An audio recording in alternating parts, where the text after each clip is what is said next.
What's up, everybody? This is Lyle with No Hippie Barbecue, and it's snowing outside. I was thinking about throwing something on the grill, but still got to cook, so I'm going to go ahead and knock something out. Now, if you've been watching some of my videos, you know I've been kind of tampering with this sous vide kind of method of cooking, and now I'm going to let you know that you could do it without even having a crock pot or an oven roaster or one of those expensive sous vide machines. What are you going to need? We're just going to use a pot full of water, a thermometer, whatever seasoning of choice you want for the meat, a vacuum sealed bag, obviously the vacuum sealer, a cut of meat. In the description I'm going to put a link to the cooking times and everything so you can kind of adjust it yourself, and then butter. So that's all you're going to need. We're just going to do this like a regular home cook would do. You don't need to go out and spend a bunch of money on something until you know if that's something that you're actually going to get into. If you're going to do it a lot, then go buy a machine. If not, roll with Lyle. See you in a bit.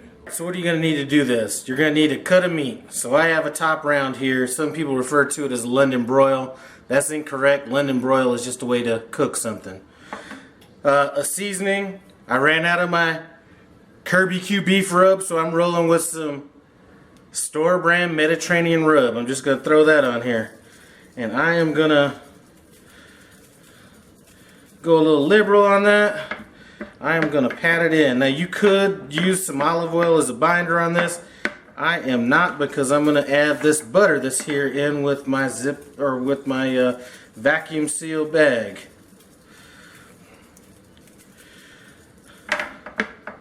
So we are good to go. I'm going to let this sit and kind of absorb all this goodness for about 30 minutes, and then I am going to get it in my my bag, and then we're going to get on to the cooking process. So we'll see you back then. Hey, what's up, everybody? We are back. I have my beef in the Ziploc bag. We're about to just go ahead and put it in this pot. Now, if you look at the cooking times and temperatures that I have that are going to be in the description, it's going to say for something this thick, so let's say an inch, I can go from an hour, I forget what it said, an hour to 4 hours or something like that. My temperature on this is a little bit higher than you want to be, but it's a little harder to do this if you're going to do it this way in a regular pot rather than a regular sous vide machine. So we're going to go about 2 hours on this at about 147 degrees on it, and we're going to go ahead and get that in. Let that go for 2 hours. Let me set my timer. And when it's done, we'll go ahead and sear that bad boy off. So we will see you for the finished product. Alright, everybody, so we are 2 hours in. I'm not sure if you could check that thermometer, but we are cooking at about 146, 147. That's a little higher than maybe you might want to, but I did cut that cooking time down a little bit. So we're going to go ahead and get this bad boy out. I'm going to set this to the side. I'm going to let that rest for about, I'm going to let it rest for about 20 minutes.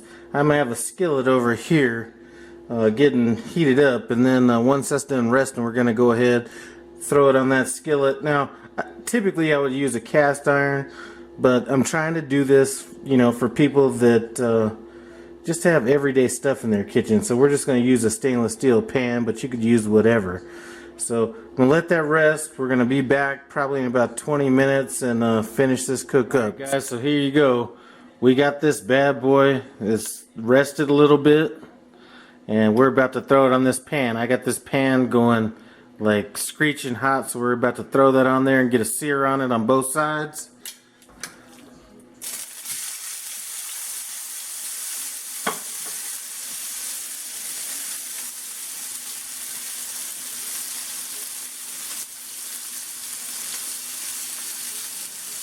And I'm going to go about, I'm probably going to go about 4 minutes on each side. So I'm going to go ahead and let that go ahead and cook up.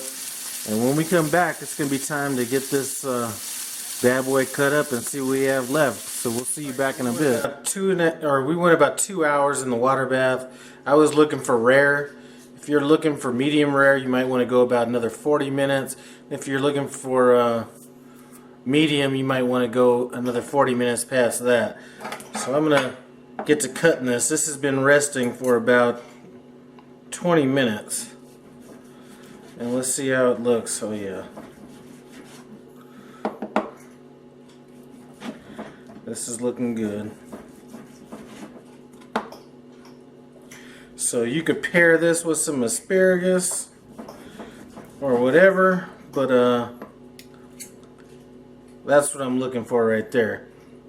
Anyway, I'm going to go ahead and finish cutting this bad boy up, and then we're gonna get to our presentation. So got some of this stuff sliced up.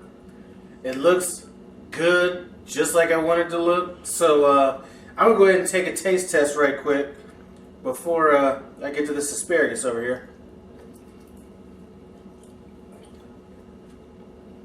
Matter of fact, take a close look at that. That is looking good. But you know what? Nothing matters if Penny doesn't like it. Hey Penny, you want a little taste? Here, let's see what Penny says. Oh yeah. Penny, oh, you want some more? Well, looks like it's a winner. Try the sous vide technique. You don't need all the gimmicks and everything like that. If you get into it, then buy it. But until then, stick with what you have. Thanks for stopping by No Hippie Barbecue. Comment, subscribe, holler at your boy.